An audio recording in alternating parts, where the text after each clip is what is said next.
Boa noite, pessoal. Mais uma quinta-feira aqui com vocês. Nosso programa Te Aconchega. Bom, o nosso programa que vocês sabem que a gente fala muito, traz sempre informações para vocês sobre o aspecto do autismo, né? E essa semana a gente está trazendo isso para vocês. Semana passada a gente trouxe uma profissional, uma neuropsicopedagoga, que nos trouxe alguns temas muito importantes. Se você não assistiu, vai lá no meu Instagram, no @sayonaralano, que vocês lá tem um link, sempre dos últimos 2 programas do mês, tem um link lá no meu Instagram, tá? Da semana, no caso, né? Então, os 2 últimos estão lá, e esse vai entrar para a semana que vem, e assim sempre eu faço agora no meu Instagram, coisa que eu não fazia antes, porque as pessoas me pediam um programa e não achavam, e agora fica mais fácil direcionar vocês para o meu Instagram, e lá vocês acham o programa, tá?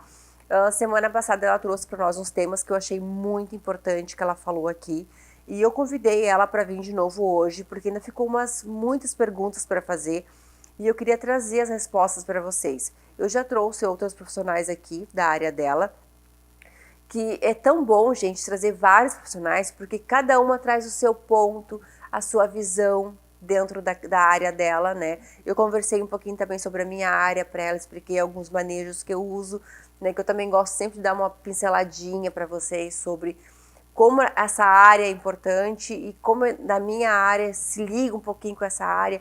Por exemplo, a nutrição, ela é muito ligada com a fono, com a TO, com a neuropsicopedagoga, na verdade com tudo, porque ela estava falando semana passada sobre estímulos, né? E a alimentação também é uma forma de estímulo.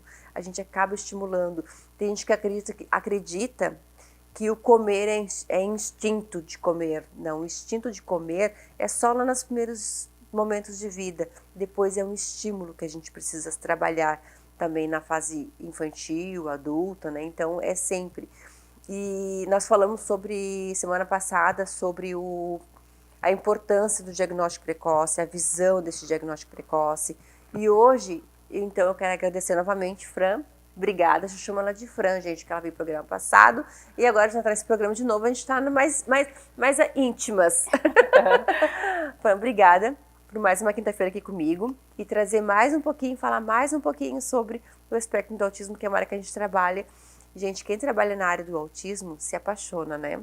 É verdade. Muito obrigada, Sayonara, por estar aqui mais uma vez com todos. É uma honra falar sobre TEA.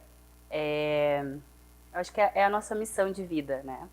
Porque quando nos apaixonamos e quando gostamos do que fazemos, é sempre um prazer poder trazer informações, conversar sobre, que assim crescemos juntos, né?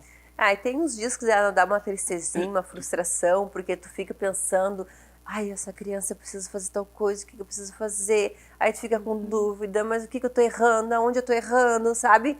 Dá aquela angústia, mas de repente tu já colhe um fruto, vem uma mensagem de uma mãe, olha, meu filho conseguiu isso. Aí te dá um ânimo, né? Diz, não, eu tô no caminho certo, eu vou continuar, e assim a gente vai, né? É verdade. A cada conquista, e isso é muito engraçado, assim, porque a cada conquista dos nossos pacientes é tão gostoso, porque só a gente que está junto do processo sabe o quanto foi difícil a aquisição daquela habilidade no comer, né? Como estava falando agora no início.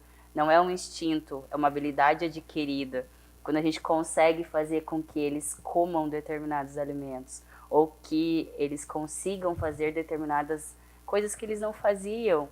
Eu brinco, assim, que um dia a mãe tirou uma foto do meu paciente sentado à mesa, comendo. Eu chorei em casa. E em casa ninguém não entenderam no início, né? Daí a minha filha, mãe, por que você tá chorando? Daí eu disse, o fulano ficou sentado o tempo todo na mesa. Porque foi uma conquista muito grande. Ele não ficava. Só que só quem passa por isso sabe como essas conquistas são importantes, né? Eu tenho uma história parecida com a tua também. Eu tava com visita em casa e era um paciente que só comia mingau.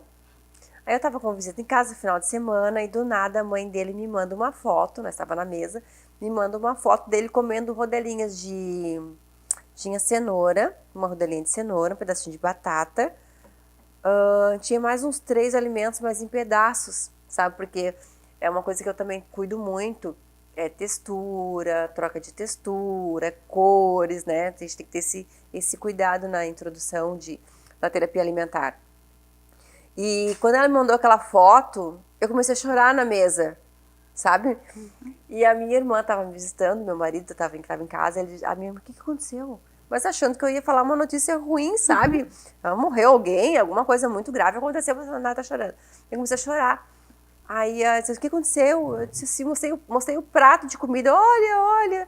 E eles não estavam entendendo, tá, mas o que tem esse prato, né? Eu disse assim, meu paciente está comendo, sabe? E aquilo assim, ó, pra mim foi...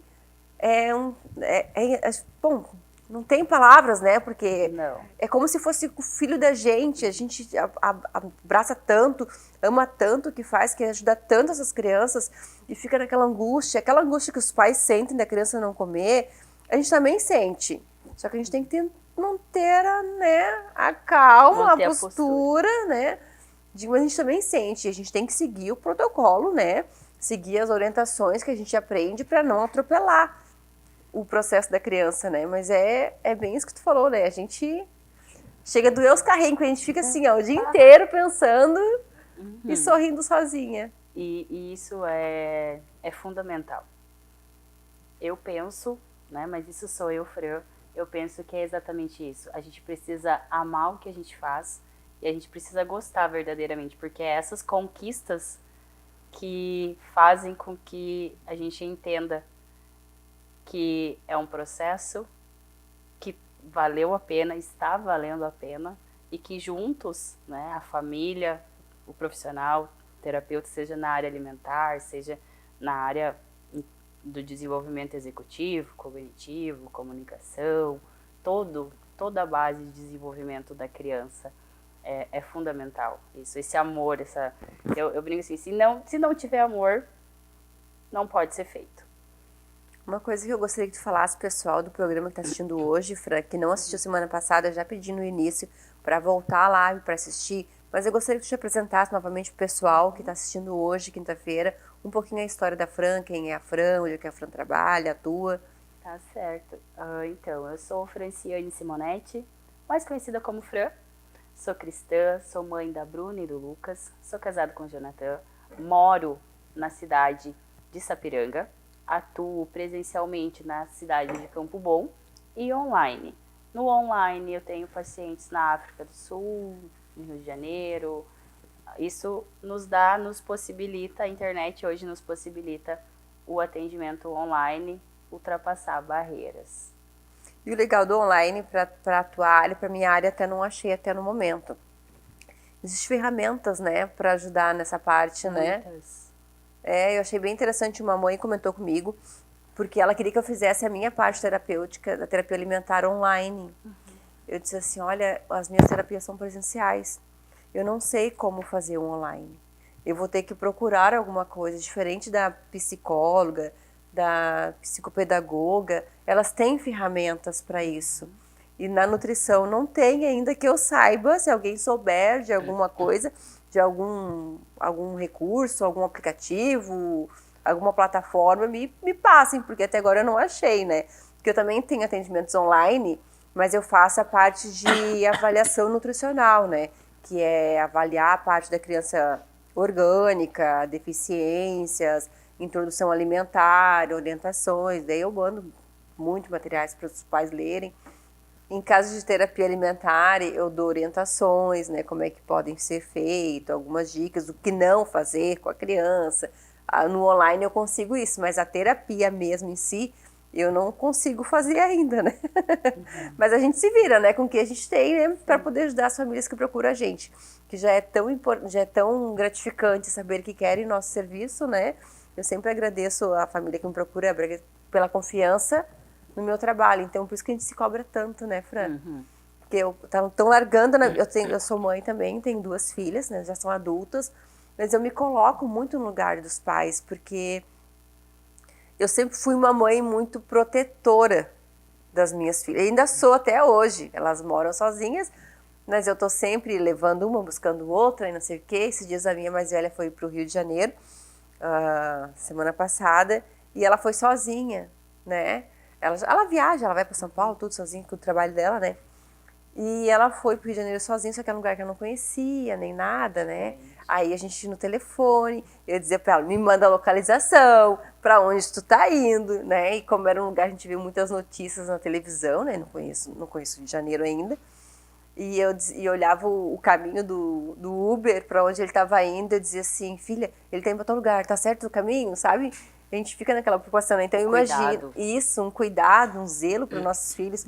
Então quando os pais procuram a gente para largar o bem mais precioso da vida deles, que todos os pais dão a vida pelos seus filhos, se tiver que escolher ficar doente no lugar, eu acho que não, eu não trabalho com pais que não fariam isso. Né? Exatamente. Todos os pais que me procuram é porque são preocupados, querem ajudar seus filhos. Então, não tem como pensar diferente na minha visão, né, Fran? Não existe. Né? Eu sempre me coloco em primeiro lugar também como mãe, Sayonara. Porque eu penso, o que eu gostaria que estivessem fazendo com o meu filho? Como que eu gostaria que estivessem fazendo com o meu filho? Então, o mínimo, assim como eu gostaria que os meus filhos fossem tratados com muito amor, com muito respeito, com muito cuidado, eu acho que essa é a base para que a gente possa, então, desenvolver um trabalho. E mesmo porque, se nós formos falar exatamente disso, o vínculo para uma terapia ela é essencial. Existe um período de toda e qualquer terapia que é o vínculo terapêutico para com o profissional da criança com TEA. Então, ter isso, a criança confiar. Eu sempre brinco, eu sou aquela terapeuta brincalhona. Eu sou uma criança grande. Eles me veem na recepção, já vêm rindo e pulando. E tia Fran, né? Por quê? Eu sempre digo que eu quero ser a lembrança feliz da infância de uma criança. Também penso isso. Porque estão confiando a mim o seu bem mais precioso e é a infância que é a base para o desenvolvimento. Eu sempre faço a comparação de que nós não começamos a casa pelo telhado, nós começamos a casa pelo alicerce e a infância é o alicerce. Por isso que a gente precisa ter muito cuidado, muito zelo e muito amor para as nossas crianças, porque é isso que elas vão levar no decorrer da vida. E dá mais uma reforçadinha daquela fala que a gente falou semana passada, né, Fran? Procurem profissionais qualificados. Isso. Não se contentam com qualquer profissional, assim, que não... Na verdade, assim, ó, claro, tem profissionais bons e ruins em todas as áreas, né? Pode ser uma nutricionista materno-infantil, com especialização de TEA, com pós-graduações que nem eu tenho, e não ser um profissional. Assim como pode ter, né, boa profissional também. Então, procurem, né? Mas procure as qualificações, qual é a qualificação que a pessoa tem, como é que ela pode ajudar, qual é o método que ela usa, para vocês saberem o que esperar daquela profissional e cobrar daquela profissional que a gente falou semana passada, né? Exatamente. E é importante também a gente colocar, Sayonara, que dentro de qualquer quadro de terapia, vai ter profissionais excelentes, incríveis, mas a sua criança não vai se adaptar com ela. E tá tudo bem também. Já aconteceu comigo de a criança a gente não conseguir vincular. E daí vai também da ética profissional, desse profissional, de dizer assim, olha, ele não vinculou, a gente fez todos os procedimentos, então assim, eu acho importante que procure outro profissional. A gente precisa ter esse cuidado, porque eu não posso fazer e permanecer com uma família sem vínculo para com a criança, porque a criança não vai ter um aprendizado pleno. O que ela vai ter? Ela vai criar daqui a pouco uma versão da terapia. Ao invés de ser benéfico, vai estar sendo prejudicial para essa criança. Assim como também já vieram pacientes de profissionais muito renomados aqui na região, que não vincularam com a terapeuta. Eles vieram para mim e hoje estão comigo. Né? Então, assim, isso é bem importante, até para os profissionais. Eu sempre falo isso, que não vai ser para todos que você vai ser um ótimo profissional. e tá tudo bem. Isso é comum, né? Eu também, todo esse tempo que eu atendo autismo, mais de um ano que eu atendo, eu tive um caso só, de um gurizinho maiorzinho também. Daí eu não consegui essa aproximação com ele, né? Daí eu disse, não, mas ele precisava da nutrição, então procura uma profissional, né? Não deixe de levar ele para nutrição. Mas também tem isso também, eu tenho crianças que passam no consultório, com uma escada, eu já escrito lá de baixo, Tia Nara, Tia Nara, já vão subindo, né? Chamando a Tia Nara. E tem criança que quando vai para o centro da cidade onde eu moro, que eu trabalho, eles conhecem o caminho. Aí diz que dentro do carro é um inferno que eles começam a gritar Tia Nara, Tia Nara, Tia Nara. E às vezes nem é pra ir na Tia Nara, mas eles fazem um escarcéu que querem ir na Tia Nara e na Tia Nara, né? Isso é bem gostoso também, né? E como isso é importante, né, Sayonara? Porque a gente vê nesse vínculo, nesse afeto, que o aprendizado acontece. Porque eles veem, já aconteceu também das mães relatarem o caminho para a clínica, porque eles cuidam, né? Eles sabem do caminho. Dizer, vamos lá na tia Fran. Não, hoje não. Daí fica a frustração. Daí tem que ter todo um manejo também da família. Eu brinco, eu tenho um paciente que ele é muito rígido e a mãe já criou estratégia, a gente já criou estratégias para que ele não se desregule. Porque ele sabe que se ele seguir o caminho A, que vai para a terapia, ela vai ter que parar na terapia. Então, a gente montou rotas, e isso é a importância da conversa e do entendimento dos pais. A gente criou rotas diferentes para que a mãe chegasse nos mesmos locais, que não desencadeasse nenhuma crise nele, né? Porque ela sabia que se ela fosse seguir a rota A, que ia para a terapia, se ele não chegasse na terapia, ele ia desencadear uma crise, ia ter todo um processo do qual ele ia ter que lidar. E tem a função também que a gente, eu digo assim, é o desmame da Tia Nara agora, né, que a gente tem que começar a ir diminuindo, e começa diminuindo o tempo, depois diminuir dias, né, para poder, não é simplesmente dei alta, tchau, não te vejo mais e pronto, né. E de tempo em tempo tem que trazer para mim dar uma olhadinha, né. Nem que for de 15 minutos eu peço para trazer para a gente ver como é que tá a evolução. Depois lembrarem, olha, eu fui lá para aprender a comer tal coisa, sabe? E não perder aquelas habilidades, né? Porque também acontece, às vezes, de os pais pararem de fazer e a criança regride e tem que voltar para a Tia Nara para começar tudo de novo, né? Vamos entrar nas perguntas? Uma das perguntas que tem para te fazer, quais os principais desafios que as crianças autistas enfrentam durante o processo de alfabetização? São inúmeros os desafios da alfabetização das crianças com TEA. Primeiro, que o cérebro da criança com TEA, ele assimila e processa a informação de uma forma diferente. E segundo, a gente vê muito nós querermos que alguns profissionais e até mesmo as famílias têm a tendência de querer que nós alfabetizamos as nossas crianças, mas elas não têm habilidades que antecedem a alfabetização. Então, isso é muito comum nós vermos. Como, por exemplo, uma criança que ela não tem uma atenção sustentada e uma atenção compartilhada, como eu vou conseguir fazer um processo de alfabetização se essa criança não consegue nem ter atenção? A criança não fica sentada, controle inibitório. Como que eu quero que a minha criança fique sentada e ainda mais preste atenção? São vários comandos para que a alfabetização aconteça se ela não consegue nem ficar sentada, né? Então, assim, existem habilidades que são essenciais para que depois a gente passe a pensar na alfabetização. Como é importante essas etapas, né? Não atropelarem elas, né? Forçarem a criança a ficar sentada, criar um estresse, né? Por isso que é importante a procura do profissional, né?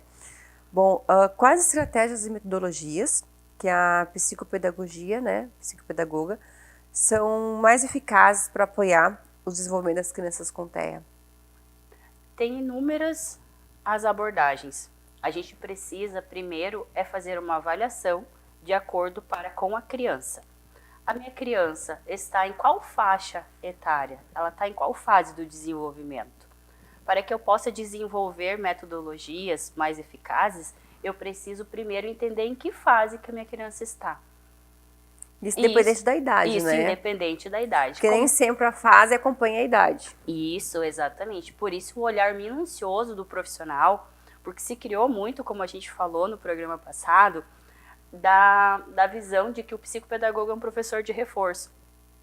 E a gente precisa entender que não. O psicopedagogo ele vai avaliar desde o brincar da criança. Em qual fase do brincar que essa criança está? É exploratório? Qual que é a fase que ela está? Para que eu pense em metodologias eficazes. Vai ser um reforço positivo? Vai ser o uso de CAA? Vai ser uma rotina estruturada? Qual que é a metodologia que eu vou utilizar para que eu consiga fazer com que a criança aprenda? E na verdade não só a criança, mas a família, né? A família também junto. Que consiga seguir aquele... Porque não adianta tu montar toda uma metodologia para aquela família, para aquela criança e a família não tiver tempo, não tiver disponibilidade de seguir aquilo, né? Sim, e isso é a importância do profissional olhar para a família também, né, Sayonara? Eu com as minhas famílias, a gente sempre diz o que acontece. Os pais têm uma rotina corrida. Os pais trabalham o dia todo. Quem de nós, né, consegue ficar sentado por uma hora, brincando com o seu filho e fazendo o que o terapeuta pediu lá no final da sessão? São poucos os pais que conseguem fazer isso, porque a rotina é corrida, porque o trabalho é exaustivo, chega em casa, tem todas as demandas da casa, tem toda a organização com a criança, consigo mesmo. Então, assim, é difícil. O que a gente precisa hoje é que nós, terapeutas, entendamos que o que eu posso ensinar para a minha família a fazer no seu dia a dia que contribua com o aprendizado da criança. Eu também faço bastante isso. Por exemplo, na alimentação, não adianta nada eu querer que a criança coma verduras, legumes, introduza isso na alimentação dela, sendo que os pais não comem. Ou pior, não compram, não tem esse hábito na família em casa. Aí como é que eu vou pedir para eles fazerem tal coisa, sendo que os pais não conseguem, né? A mesma coisa, vamos supor, tu dá uma demanda para os pais, não sei lá, senta com ele uma hora, lê um livro, alguma coisa, sendo que esse pai não vai conseguir fazer isso, né? Então não faz nem sentido tu dar essa orientação, porque eu falo para meus pais assim, olha, vamos fazer assim, assim, assado. Mas se tu ver que não vai dar certo, tu me aponta o mais rápido possível, porque eu vou pensar numa outra estratégia, né? Por isso que é bom. Eu sempre falo para os pais, uma coisa da minha área eu digo, dentro da nutrição tem muitas abordagens, acredito que na tua também. Eu vou iniciar com uma, mas eu digo para os pais, eu quero que tu chegue e me fale. Eu não vou me sentir ofendida, não vou levar para o lado pessoal. Se tu disser, olha, Sayonara, não deu isso para mim, para o meu filho. Eu digo, tudo bem, que bom que tu me trouxe isso. Então eu vou arrumar isso para ti, vamos para outra abordagem. Porque de eu simplesmente me largar, nunca mais aparecer, procurar uma outra profissional e eu não saber o que aconteceu, né? Porque é muita coisa que a gente pode fazer pela família. Então eu sempre nas primeiras consultas eu digo para minha família, olha, eu vou seguir uma abordagem tal, vou fazer tal coisa, mas se acaso não der para tua família, tu me aponta, eu prefiro que tu me diga que tu não gostou da minha abordagem tal, que eu vou mudar para outra, porque é muita coisa que a gente pode fazer, né? Então eu sempre digo isso assim para eles saberem e não ficar naquela coisa de troca um profissional, troca para outro. E a criança com TEA também tem essa dificuldade de ficar trocando de profissional, né? Sim. E os pais ficam tão desesperados, né, tentando achar alguma coisa. Então, por isso que é tão importante a gente ajudar os pais realmente dentro da realidade deles, da família deles. Exatamente. A realidade deles. Porque o que dá certo para uma família não necessariamente vai dar certo para outra. E a gente precisa olhar para a família em si, para o contexto todo. Então, o olhar do profissional precisa estar centrado na família, porque eu preciso entender qual que são as potencialidades dessa família e quais são as dificuldades. Muitas vezes nós vemos os profissionais olharem somente para as dificuldades. Tá, mas e as potencialidades? o que esta família tem de ponto forte, o que essa criança tem de ponto forte para que eu use a meu favor e a favor dessa criança. Então, assim, a gente precisa olhar para a realidade mesmo de cada família e a estratégia ser articulada junto com a família, porque precisa fazer sentido para a família. Essa tua fala que junta bem com a pergunta que eu vou te fazer a próxima agora. Como a família pode ser envolvida no processo de aprendizado e desenvolvimento de uma criança autista? Sendo o protagonista do tratamento do seu filho. Por quê? Os pais que são protagonistas, os pais que entendem as dificuldades e as potencialidades dos seus filhos, são essenciais. São eles que fazem com que a criança se desenvolva. Não estou dizendo que o pai precisa entender tudo sobre cada terapia. No entanto, o pai sabendo o que cobrar e exigindo que o profissional lhe dê um respaldo, lhe dê uma ajuda para como fazer em casa isso. Assim, a gente consegue um desenvolvimento maior da nossa criança. Por quê? A nossa criança está comigo, por exemplo, 60 minutos por semana, né, se ele vem em um atendimento. E as outras 23 horas do dia. Muitas vezes ela está com quem? Ela está com os pais. E muitas vezes também nós vemos a fala de que mas a família não faz, mas a família não engaja, a família não está fazendo isso, a família só está delegando. E a minha pergunta sempre é, principalmente para as minhas mentoradas, para as meninas das quais trabalham comigo, você está ensinando esses pais a fazerem? Você mostrou para esses pais como fazer? Controle inibitório, fazer com que a criança, consiga esperar, ter o tempo de espera. Você fez um programa, um treino de espera, mas que seja de acordo com a realidade da família? Pode ser na hora de sentar na roda de chimarrão. Você fazer a criança sentar do seu lado, dar a cuia para ela e ela ficar ali. E você só dar a cuia para ela se ela estiver sentada. Você já está fazendo um treino com análise do comportamento, treinando controle inibitório. Esperar. Você está ensinando essa família diante da realidade, não parar, sentar lá, pegar um monte de brinquedo e fazer como tu faz no consultório, mas sim adequar a realidade, o dia a dia. Do dia a dia. Como é importante, pequenas dicasinhas, né? Não é pequenas dicas, são orientações que simples, mas que podem fazer muita diferença na vida dessa criança depois, né? Ao longo prazo, assim, às vezes nem tão longo, né? Às vezes um curto prazo a gente já começa a colher os frutos. Fran, terminou mais um programa. Gente, a gente termina mais um programa hoje. Eu vou pedir para a Fran agora deixar também não sei se tu quer passar algum recado, alguma coisa importante para os pais, alguma coisa que tu gostaria de ter falado e não falou, né? E já deixa suas redes sociais e o teu contato pro pessoal de casa. Bom, as minhas redes sociais é Fran Simonetti, _ neuropsicopedagoga. Ali vocês encontram no link da bio todas as informações sobre o meu trabalho, sobre onde eu atendo. E eu gostaria de deixar aqui que os pais sejam os protagonistas do desenvolvimento dos seus filhos. Porque é o pai e a mãe que salva a criança. Não confiem cegamente no que um marketing de Instagram nos traz. Vá a fundo, não tenha medo de perguntar, não tenha medo de exigir. Você é o que vai salvar o tratamento do seu filho. Está nas suas mãos. Então é isso. Muito obrigada, Fran. Obrigada, pessoal de casa, por mais um dia aqui com a gente, mais um programa. Semana que vem a gente volta com uma nova convidada, um novo convidado. E espero vocês. Um beijo para todos. Agora foi. Eu vou lá, porque eu já tô encarregada de frio, eu tô me mijando.